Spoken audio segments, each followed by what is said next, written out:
ये तो फायदा क्या, मेरे रहने से कोई फायदा नहीं है।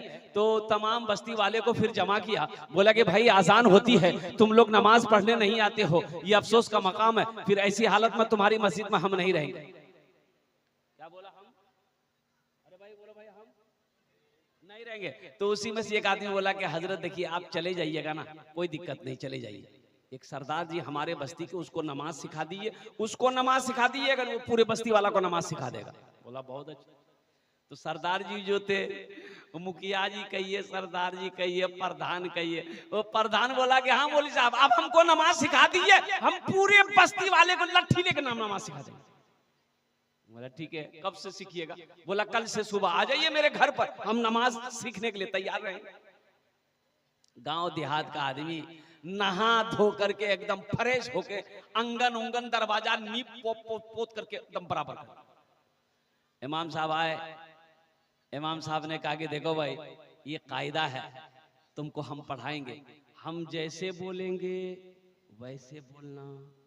बोला बहुत अच्छा, बोलिए। तो इमाम साहब बोले पढ़ो बिस्मिल्लाहिर्रहमानिर्रहीम, तो वो भी बोला पढ़ो बिस्मिल्लाहिर्रहमानिर्रहीम। तो इमाम साहब ने कहा कि देखो बदतमीजी मत करो, तो भी कहता देखो बदतमीजी मत करो। इमाम साहब ने कहा कि देखो हम तुमको पहले ही समझा दिए थे, तो वो भी बोलता है देखो हम तुमको पहले ही समझा दिए थे। तो इमाम साहब को गुस्सा आ गया, एक तमाचा मारा, लगा दिया उसको, और उसको एक तमाचा लगाया, वो 2 तमाचा इमाम साहब को लगा दिया।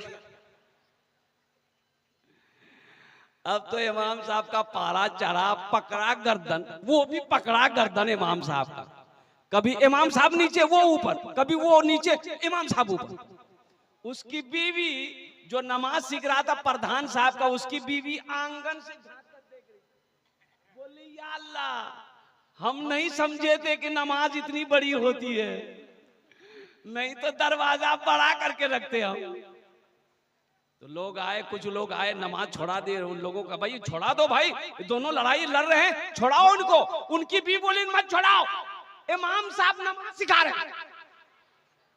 बोले अल्लाह की बंदी नमाज नीचे लड़ाई हो जाए, छोड़ा दोनों के, छोड़ा दोनों को छोड़ाया। तो जो नमाज सीख रहा था प्रधान साहब, वो बोला कि हजरत आप हमको पहले नहीं बताए कि नमाज इतनी बड़ी होती है, हमने लुंगी पहन के नहीं आती, हम लंगोटा पहन के आते।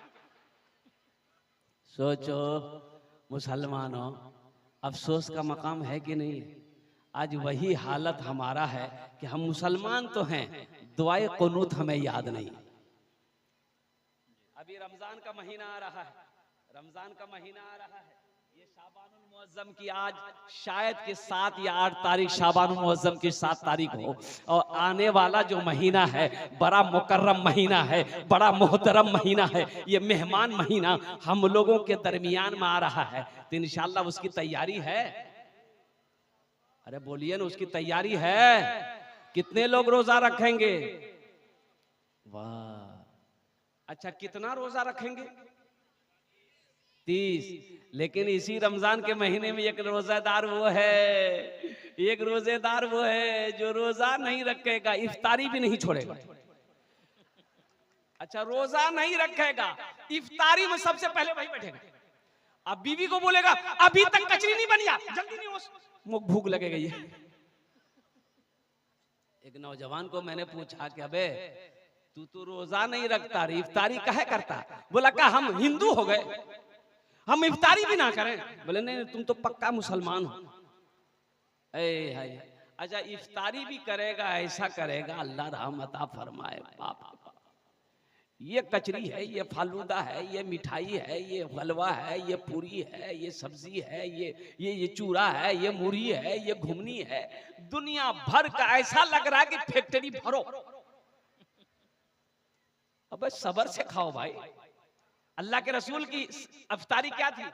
अल्लाह के रसूल जनाब मोहम्मद रसूलुल्लाह सल्लल्लाहु अलैहि वसल्लम की इफ्तारी क्या थी? एक खजूर, एक खजूर इफ्तारी थी। नमाज के लिए खड़े हो जाते थे। यहाँ तो अब पता ही चला इफ्तारी के चक्कर में जमात छूट गई।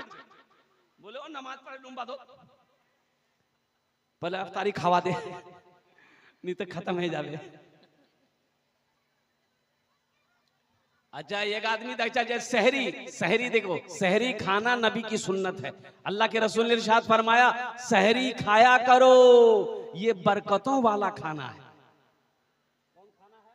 बरकतों वाला खाना है। सहरी में मेरी माँ बहनों सुनो, सहरी खाया करो, सहरी में बरकत है, बरकतों वाला खाना, बरकतों वाला खाना सहरी का खाना है। अच्छा देखिए सहरी खाओ, कितना खाओ, सहरी खाओ तो कितना खाओ, तो इसमें बताया गया बाज लोग सहरी इतना खा लेते हैं कि दिन में बोलता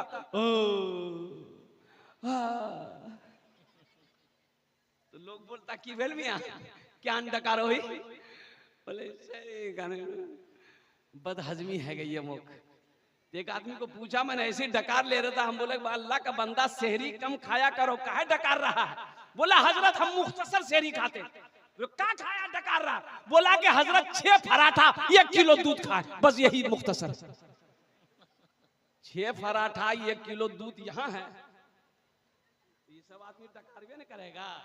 है नौजवानों, सहरी मुख्तसर खाओ ताकि रोजा खराब ना हो, रोजा खराब ना हो। एक बात याद रखना, आदमी भूखा नहीं मरता है, खाकर मरता है। बात सही की गलत बोलिए। इमाम मुस्लिम रहमतुल्लाह अलैह बहुत बड़े मुहद्दिस हैं। इमाम मुस्लिम रहमतुल्लाह अलैह बहुत बड़े मुहद्दिस हैं। जानते हैं आप कैसे इंतकाल किए? इमाम मुस्लिम रहमतुल्लाह अलैह हदीस का मुताला कर रहे थे, अब उसमें इतना डूबे कि भूख लगी हुई थी, तो खजूर की बोरी रखी हुई थी, उठाए खाए, उठाए खाए, उठाए खाए, ध्यान नहीं रहा, पूरी बोरी खाली हो गई, पेट फूल गया, इंतकाल कर गए। भाई ये पेट ना है, मशीन फैक्ट्री थोड़े है कि जो पाओ डाल दो पकड़ करके। तो इंशाअल्लाह नबी के सुन्नत के मुताबिक सहरी खाएंगे, हाथ उठाओ इंशाअल्लाह, अल्हम्दुलिल्लाह सहरी खाएंगे। अच्छा और एक रोजेदार और बता दो, एक रोजेदार वो भी है पहला रोजा रखता है, पहला ठो रोजा रखेगा, अब बीच में 28 रोजा छोड़ देगा, और लास्ट वाला 30वां रोजा रखेगा। एक नौजवान को मैंने पकड़ा, हमने कहा कि काबे पहला रोजा रखा, 28 छोड़ दिया और 30वां रखा है, कहा 2 ही रोजा रखेगा का? बोला हजरत आप समझे नहीं, हम रोजा को घेर दिए। का रोजा भागा जा रहा था? अरे रोजा भागा जा रहा था। बोला नहीं रोजा में घेरे दिनू, रोजा और भगवानी पावे, पहला रोजा रखे, 30वां रोजा रखे। ए नौजवानों रोजा रखो, अल्लाह इसका इनाम तुम्हें अपने हाथों से देगा, अल्लाह इसका इनाम तुम्हें अपने हाथों से देगा। एक बात याद रखो, नमाज पढ़ोगे, नमाज पढ़ोगे, नमाज पढ़ोगे, कुरान पढ़ोगे, हज करोगे, ज़कात दोगे, सदका दोगे, कोई भी नेक अमल करोगे, अल्लाह फरिश्तों से इनाम दिलाएगा। लेकिन सुनो, जब रोजा बंदा रखेगा, मेरा अल्लाह कहता है मेरा बंदा रोजे का बदला मैं अपने हाथों से दूंगा, रोजे का बदला मैं अपने, और रोजे का बदला होगा जन्नतुल फिरदौस। जाएंगे जन्नत में इंशाअल्लाह? अरे बोलो ना, जन्नत में जाएंगे? कितने लोग जाएंगे? बुढ़वा लोग जन्नत में नहीं जाएगा? हाँ बूढ़ा नहीं जावे, बूढ़ा बुढ़िया जन्नत नहीं जावे। हाँ बूढ़ा बुढ़िया जन्नत जावे, कब जावे? अल्लाह पहले जवान बनाएगा, अल्लाह पहले उसको जवान बनाएगा, जवान बनाकर अल्लाह जन्नत के अंदर में दाखिल फरमाएगा। इसलिए कि जन्नत में बुढ़ापा नहीं है, जन्नत में बुढ़ापा नहीं है, जन्नत में बीमारी नहीं है, जन्नत में ये थूक नहीं है, जन्नत में पेशाब नहीं है, जन्नत में पखाना नहीं लगेगा। और कुर्बान जाओ, और वहां खाना हजम कैसे होगा? आदमी खाएगा, खाना हजम कैसे होगा? भाई यहाँ भूख लगती है, खाना खाते हैं, फैक्ट्री भरा तो फैक्ट्री खाली भी करते हैं, खाली करते हैं भाई, वहां ये झमेला नहीं होगा, वहां खाली उली का झमेला नहीं, एकदम नहीं, एकदम बंद, तो हजम कैसे होगा? तो बता उलमा फरमाते हैं कि वहां पर ये खुशबूदार पसीना निकलेगा बदन से, आहा, ऐसा खुशबूदार पसीना होगा कि बस अल्हम्दुलिल्लाह एकदम खाना तुरंत जो खाए हजम हो जाए। अच्छा, वहां खाने का सिस्टम वहां का अलग है, जन्नत का खाने का सिस्टम अलग है। यहाँ खाने का सिस्टम क्या है? खस्सीर गोश्त खानू तन जी चाहा कि मी खस्सीर गोश्त खानू तन, तो खस्सी का गोश्त लेने के लिए आपको बारसोई जाना होगा। बारसोई बोलो ना, मोटरसाइकिल स्टार्ट किए फटफट फटफट फटफट बारसोई पहुंचे। कसाब से बोले कि 1 किलो गोश्त दे दे। कसाब गोश्त काटा, फिर मोटरसाइकिल स्टार्ट किए, घर आए। घर आने के बाद फुदकी की मां को दिए, ती गोश्त बना। फुदकी नाम है कि नहीं? बोलो फुदकी। ये तो फुदकी कुछ भी नहीं है, एक नाम है फुरगुन। फुरगुन ये तो कोई नाम, अरे बाप। अजी एक नाम देखे, एक लड़की के बच्ची का नाम था बेचनी। हमने कहा कि या अल्लाह, ये बच्ची को चैने नहीं, हम देखते कभी यहाँ रखती कभी वहां रखती कभी वहां, बेचनी का है नाम रखे इसलिए, ये पूरी जिंदगी बेचैन रहेगी। नाम का जात पर असर होता है ना, नाम का। अल्लाह के रसूल ने इरशाद फरमाया, बच्चे का ये हक है माँ बाप के ऊपर में ये कि जब बच्चा पैदा हो तो सबसे पहले उसके दाहिने कान में अजान दो, बाएं कान में तकबीर पुकारो। ये बच्चे का हक है माँ बाप के ऊपर में। फिर बच्चे का लगे हाथ अच्छा नाम रखो। कौन अच्छा नाम? अच्छा नाम कौन सा नाम? बबलू बोलो। एक 13-14 साल का लड़का मेरा पैर दबा रहा था, एक जलसे में गया था, बड़ा खुश हो गया। तो मैंने कहा बेटा तोर नाम की रे? बोला नी बोलू मुक लाज लगो। हमने कहा कि पहला आदमी तुम होगा जो नाम बताने में लजा रहा है। नाम बोल रे, की नाम जो रे? बोले मोर नाम छे फटकान। बोले फटकान ये कौन नाम छे रे? के रखियाल को रे? बोले मोर दादो रखियाल की। तो तोर दादोर नाम की चुन रे? बोले मोर दादोर नाम रहे लटकान। बोले ठीक है ती फटकते रहो, वो लटकते रहे। अच्छा ये कोई नाम है? कलकत्ते में एक निकाह पढ़ाने गए, लड़का का नाम लिख लिए, अब लड़की का नाम लिखना था। तो हमने कहा भाई लड़की का नाम बोलो। तो एक लड़का बोला लिखिए, हम बोलो बोलो, चुप हो गया। उसके बगल में एक नौजवान था, उसको बोला भैया ती ही बोले दे, मुकलाज लगाओ। तो दूसरा नौजवान बोला कि हजरत लिखिए, हम बोले बोलो, वो भी चुप हो गया। वो तीसरे को बोला तुम भी बोलो, हमको भी शर्म आ रही। तो तीसरा बोला कि हजरत लिखिए, हम बोले अल्लाह का बंदा बोलेगा भी कि खाली लिखिए लिखिए बोला। अबे नाम बोलना, लड़की का नाम क्या है? वो भी चुप हो गया। एक दादा मियाँ थे, बूढ़े मियाँ, वो बोले कि हजरत काहे गुस्सा रहे हैं, लिखिए, हम बोल रहे हैं लड़की का नाम। हम बोले हाँ बोलिए। बोलिए लिखिए, लड़की का नाम है घोड़ी बेगम। हम बोले घोड़ी बेगम, ये घोड़ा घोड़ी के निकाह पढ़ाने आए हैं? सोचो कि कोई नाम है, ये नाम है। इसलिए मेरी माँ बहनों, अपने बच्चों के अच्छे नाम रखो। अच्छा नाम कौन सा होगा? जिसको मेरा अल्लाह अच्छा कहा है, जिसको मेरे रसूल ने अच्छा कहा है, वो अच्छा नाम है। हमारे कहने से अच्छा नहीं होगा। अच्छे नाम रखो, ये बच्चे का हक है आपके ऊपर में। नहीं तो अगर बच्चे का हक अदा नहीं किए तो कल कयामत के दिन ये बच्चा गरेबान पकड़ेगा अल्लाह की बारगाह में। किसी के हक को अगर किसी ने दुनिया में मारा है, वो अल्लाह का मुजरिम है। इसलिए मेरे नौजवानों, जब घर के अंदर में बच्चा पैदा होना, बेटा हो चाहे बेटी हो, कुछ लोग तो बेटी को नहीं समझ रहे, बीवी को बच्चा होने वाला है। एक नौजवान ने देखा कि बीवी को डिलीवरी है, तो हॉस्पिटल जा रहा था, बोला हजरत बस दुआ कर दीजिए, दुआ कर दीजिए हजरत, कस के दुआ कर दीजिए, बस मुन्ना हो जाए। हमने कहा अल्लाह का बंदा, मुन्ना हो जाए मुन्नी हो जाए, औलाद तो औलाद है। बोला नहीं नहीं नहीं, मुन्ना हो जाए, जो दुआ कर देंगे। और गया हॉस्पिटल, गया तो वहां लड़की पैदा हुई। अब इसको फोन कर रहे तो उठा ही नहीं रहा, फोन कर रहे हैं उठा नहीं रहा। भाई खबर खैरियत लेने के लिए फोन कर रहे थे कि क्या हुआ नहीं हुआ। ओहो, कम से कम 20-25 फोन किए, उसके बाद फोन उठाया। मैंने कहा अल्लाह का बंदा क्या हुआ? बोला हो गई। हमने कहा हुआ रे? बोला वही जो नहीं होना चाहिए था वही हुई। बोले बेटी हुई। हमने कहा बे बुधवा, अरे खुल के बोलना, मेरे घर में अल्लाह ने बरकत को पैदा किया है। सुभान अल्लाह बोला था माशाअल्लाह। मेरे घर में अल्लाह ने बरकत को पैदा किया है। एक बात याद रखो, बेटा सिर्फ नेमत है, बेटा सिर्फ, अरे बोलो भाई, बेटा सिर्फ नेमत है, बेटा सिर्फ अल्लाह की तरफ से नेमत है। और बेटी जानते हो, बेटी नेमत भी है, बेटी बरकत भी है, बेटी रहमत भी है। बेटी बरकत भी है, बरकत बेटी नेमत भी है, बेटी रहमत भी है। और सुनो, बेटे की शादी में जन्नत की बशारत नहीं है, बेटी की शादी करा दो, अल्लाह तुम्हें जन्नत के अंदर में दाखिल कर दे। हुजूर की हदीस है, हुजूर की हदीस, अल्लाह के नबी ने इरशाद फरमाया, जिसकी 2 बेटी हो, जिसकी 2 बेटी हो, 3 बेटी हो, 4 बेटी हो, वो बच्ची पैदा हुई घर के अंदर में, माँ बाप ने अच्छा सलूक किया, उस बच्ची को अच्छी तरबियत दिया, अच्छे अखलाक सिखाया, फिर वो बच्ची बड़ी हो गई, कोई दीनदार लड़का देखकर उसका निकाह कर दे, तो अल्लाह के रसूल ने इरशाद फरमाया कि जन्नत में मेरे और उस बेटी के बाप के दरमियान में सिर्फ 2 उंगलियों का फासला होगा। सुभान अल्लाह बोले तो माशाअल्लाह। तो बशारत है कि नहीं है?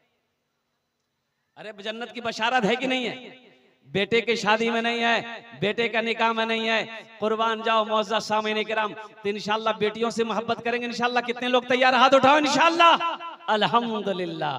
बेटी पैदा हो जाए तो मिठाई बांटना है, खुशी में मिठाई बांटना है, लोगों को खाना खिलाना है कि मेरे घर में अल्लाह ने बरकत भी भेजा है, रहमत भी भेजा है, नेमत भी भेजा है। हाँ, रही बात यह है कि कुछ लोग लेकिन बेटे की पैदाइश में ज्यादा, समझ ही रहे होंगे, ज्यादा खुश हो जाते हैं। लेकिन मेरे भाइयों, हम ये नहीं कहते कि आप बेटों से मोहब्बत मत कीजिए, बेटों से भी मोहब्बत कीजिए, लेकिन बेटे के सामने में बेटी को तरजीह ना देना, नजरअंदाज कर देना, ये नबी के सुन्नत के खिलाफ है। अल्लाह के महबूब इरशाद फरमाते हैं कि लोगों, बेटियों से मोहब्बत करो, मैं भी बेटी का बाप हूं, मैं भी बेटी का बाप। अल्लाह के रसूल को 4 बेटी, कितनी बेटी थी बोलो? सबसे बड़ी बेटी सैयदा ज़ैनब रज़ी अल्लाह ताला अन्हा। मक्के में जब पैदा हुई ना, मक्के में जब पैदा हुई, उस वक्त पैदा हुई जब लोग बेटियों को जिंदा दफन करते थे।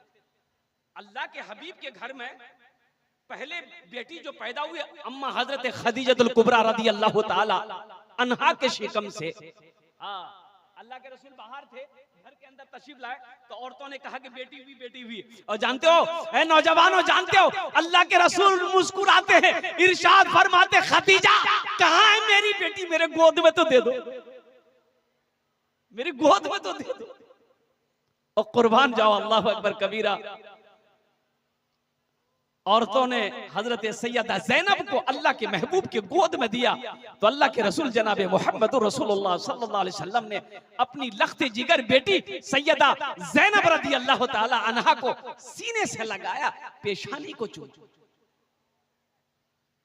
बेटियों से मोहब्बत करो, इस नियत से करो कि मेरे नबी की सुन्नत है। जानते हैं हजरत फातिमा ज़हरा रज़ी अल्लाह ताला अन्हा अल्लाह के रसूल की सबसे चहीती बेटी, सबसे छोटी बेटी थी। 4 बेटी है। सैयदा ज़ैनब कितनी हुई बोलो भाई? सैयदा रुक़ैया कितनी हुई? सैयदा उम्मे कुलसूम, सैयदा फातिमा सबसे छोटी बेटी। जानते हैं शादी जब हो गई, हजरत फातिमा जब अल्लाह के रसूल के घर पे जाते, पास पास ही घर था, ज्यादा दूरी पे घर नहीं थी मदीने में, पास पास में। घर क्या था? घर क्या था? वो मिट्टी की दीवारें थी, ऊपर खजूर के टहनी के छत थे।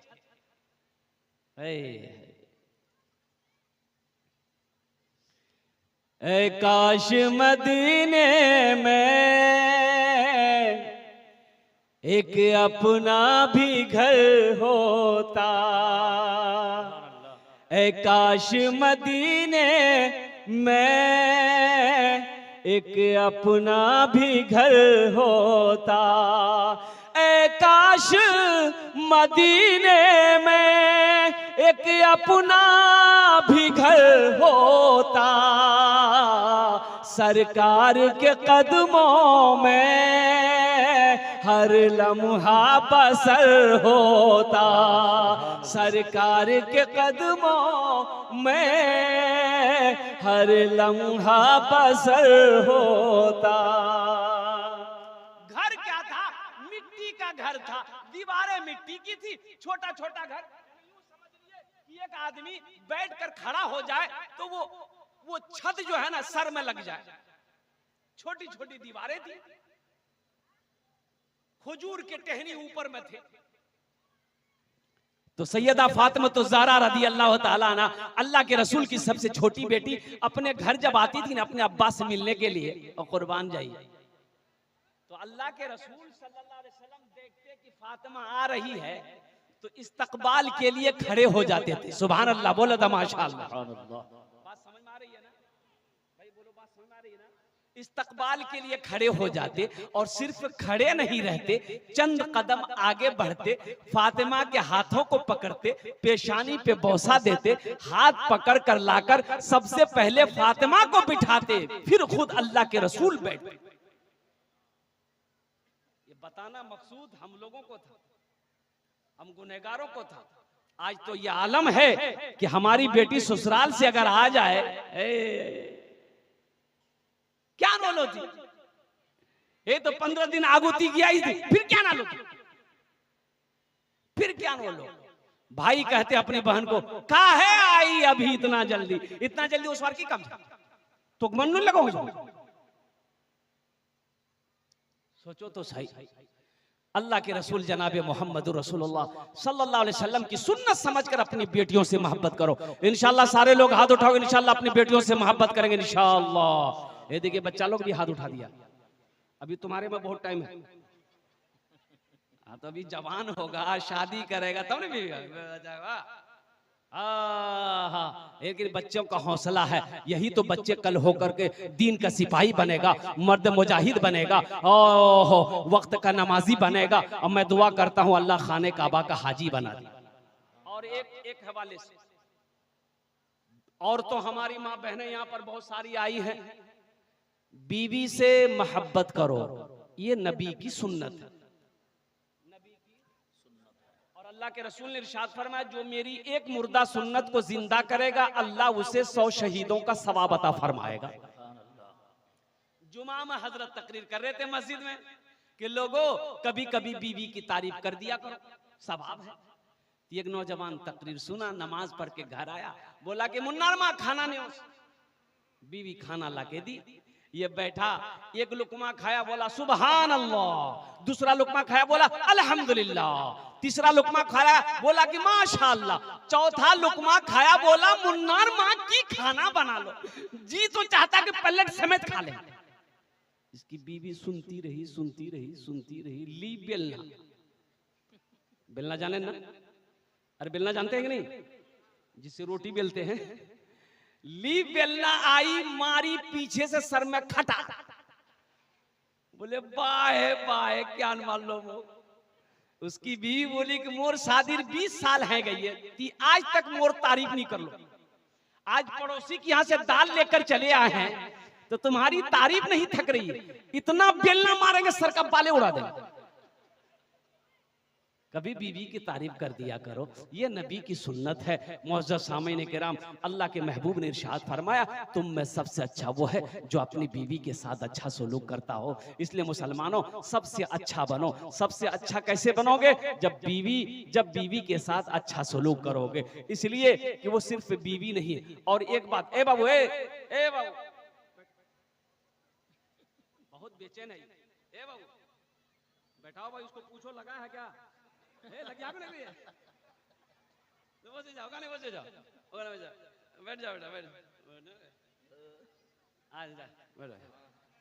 और माशाल्लाह। हाँ, तो मैं ये कह रहा था कि बीवी सिर्फ बीवी नहीं है, बीवी एक दोस्त है। बीवी एक दोस्त, बोलो भाई, दोस्त है। बीवी एक दोस्त होती है, बीवी एक साथी है, बीवी हमसफर है, बीवी हमराज है। हुन्ना लिबासुल लकुम व अंतुम लिबासुल लहुन्ना। अल्लाह कुरान में कहता है कि तुम्हारी बीवी तुम्हारे मर्दों के लिए लिबास है, और मर्द का लिबास औरत है। लिबास से तशबीह दी गई है। इनको मामूली मत समझो, ये नौकर नहीं है। अच्छा सुनो, बीवी के ऊपर खाना बना के आपको खिलाने की जिम्मेदारी नहीं है। हमारी माँ बहन समझे मौलवी साहब ठीक पॉइंट पकड़िया।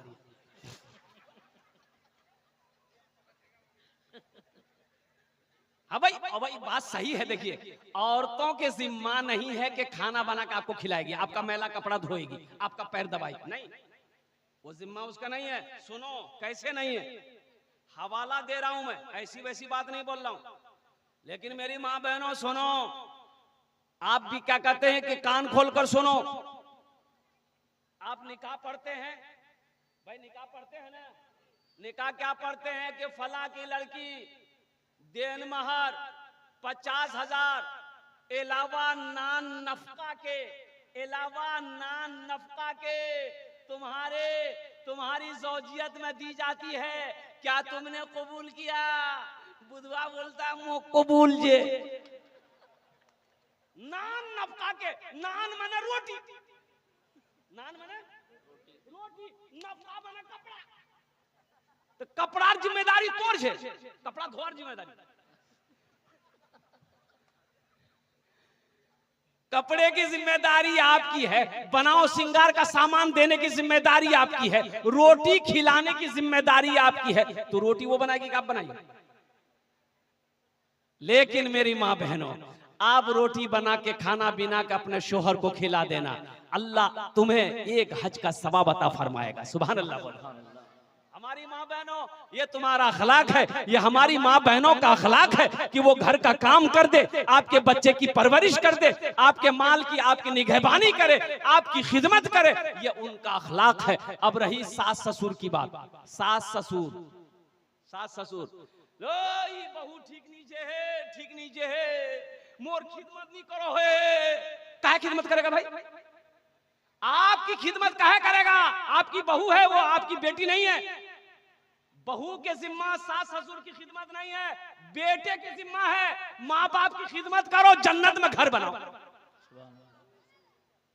ये बेटे की जिम्मा है, बहू की जिम्मा नहीं है, चाहे वो मेरी बेटी ही क्यों ना हो। हाँ, अब रही बात यह है